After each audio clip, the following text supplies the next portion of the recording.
Good day mga katambayan, tayo po may pupuntahan natin mga katambayan yung ginagawang access road dito sa ating barangay kasi sinisimulan na ulit. Nung nakaraan kasi ay natigil, kaya ngayon ay pupuntahan natin kasi sinisimulan na ulit. Titignan natin kung nasa na, hanggang saan na yung kailang nagagawa or dinadaanan nung bako. Nililinis kasi nung bako yung mga daan, yung kalsada.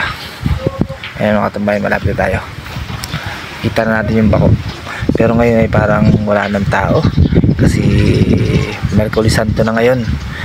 Parang ang balik na ay mahal araw na ulit. Titingnan natin, pupunta lang natin yung area kung hanggang saan na. Ayan, nakakuha na yung kamay ng bako. Pagod na yata, nakasubsob na yung kamay. Ayan mga katambayan, kasama natin si Sangkap at ating dalawang tropa. Ayan, para tingnan yung area. Ayun ang bako, pagod na pagod. Shoutout sa DPWH sa project na binigay nyo sa aming barangay dito sa Barangay Lipata. Laking bagay po ito para hindi na maglalakad sa malayo yung mga estudyante. Kalimitan kasi mga estudyante nag-aaral sa kabilang barangay, ang layo na rin. Kapag ito ay nagawang kalsada nito, malaking bagay ito kasi hindi na sila maglalakad. Nakakala sila ng tricycle. Ayan mga tambayan, yan yung nabungkal na nung bako. Linisin na lang yan. Ayan, palusong, napakahaba. Ayan mga tambayan, napakadaing puno. Ito dati na rin kalsada, ibig sabihin ay natigil, hindi siya naputol yung pagkakagawa.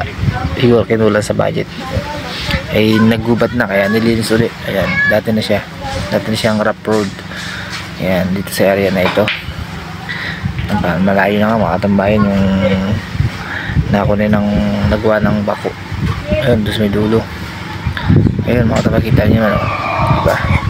Dati napakagubat siya, ngayon medyo may hawa na, may daan na talaga siya. Doon parang paahon na rin siya. Ang ahon kasi niya kasi sa may school ng elementary, tapos baba ng barangay. Ayan, maraming salamat lalo na sa ating mayor. Ayan, Mayor Aboy Jokno sa DPWH. Napakalaking bagay po nito sa mamayan ng buong Barangay Lipata. Sana sa next na sunod mga taon ay may tagos na hanggang sa dulo sa sitio Babadnin, kasi nasa plan talaga ay abot hanggang doon ang kalsada. Siguro hintay lang tayo ng mga dati ng mga budget para magawa na rin. Ito lang, ang laki ng pinagbago ng Barangay Lipata mga katambayan, hindi na tulad ng dati. Kaya yung ibang napasyal dito ay iba na yung makikita nyo.